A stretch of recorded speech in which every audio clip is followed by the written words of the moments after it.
जय जगन्नाथ समस्त नमस्कार। मु निश्चित से दिन आलोचना करी प्रथम वीडियो रे जे ओडिया साहित्य रे किसी जना अजଣା सब मो वीडियो आपण मैंने जानी थे निश्चित जो कथा अजଣା रही जाइए किसी कथा विशेषकर आम आज गोटे से भाया गोटे अजଣା कथा जना अजଣା उभय आपण भी जानी थे आम भी जानी ना जना अजଣା उभय को लेकिन आज आलोचना जे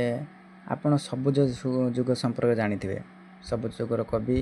कालीचरण चरण पाणिग्राही वैकुंठनाथ अनाथ शंकर हरिहर आज आपण कविगण को निश्चित भाव में जानते शरत चंद्र मुखर्जी अन्य तार परवर्ती कविगण सब जो जानी थे जे सबुज जुगरे गोटे लेखा सब आम दृष्टि आड़ रही होम आलोचना परिसर मध्य आसी पारना सबुज जुगरे तो कवि मैंने चमत्कारिता प्रदर्शन कर चमत्कार देखी अनेक काव्य कविता नाटक उपन्यास गल्प लेखिकी कालीचरण पाणिग्राही जमी उपन्यास नाटक इत्यादि परिचय लगे से सबुज जुगरे सबुठ गुरुत्वपूर्ण उपन्यास गोटे बासंती उपन्यास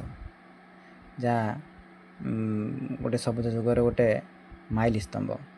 कारण 12 उपन्यास जमी लिखा हिंदी रे तो से भाव में तारी प्रक्षेपण मो ओडिया आम जो साहित्य गोष्ठी मैंने से माने गोटे चिंता कले जे आमे माने मिसिकी गोटे रचना करवा उपन्यास 9 जन मिसिकी उपन्यास रचना करथिले आज तारी संपर्क किसी सूचना देवाई चाहूँगी ये उपन्यास पृष्ठभूमि कौन ना जड़े नारी जीवन एक दुर्दशा नारीटे जितेबाला इच्छावर रे बाही जाए ता जीवन में घटुवा एक दुखदपूर्ण घटना आम पाखक आसे अर्थात बासंती जो उपन्यासर मुख्य नायिका ता जीवन से भाव में किसी घटना घटी जे जितेबाला बापा जे बलराम मृत्यु पर माँ रोगाग्रस्त हो पड़े यही समय देवव्रत नामक एक पुओ सांगरे माँ कौन करते बाहर करदे किंतु देवव्रत सहित सीना बाहर करदे मेडिकल बिछन पड़ी कि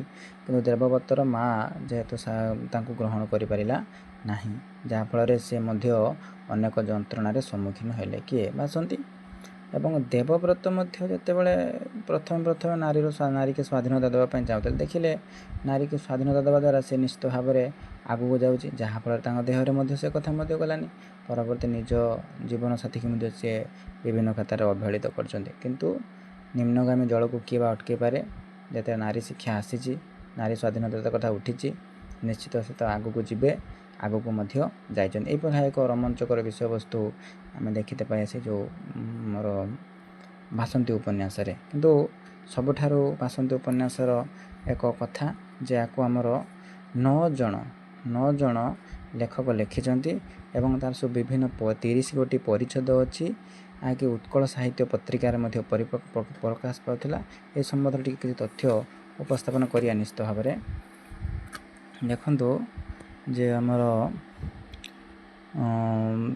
सबुज कविगण श्री कालिंदी चरण पाणिग्राही एथिरे मात्र 4 गोटी परिच्छेद लिखिते सॉरी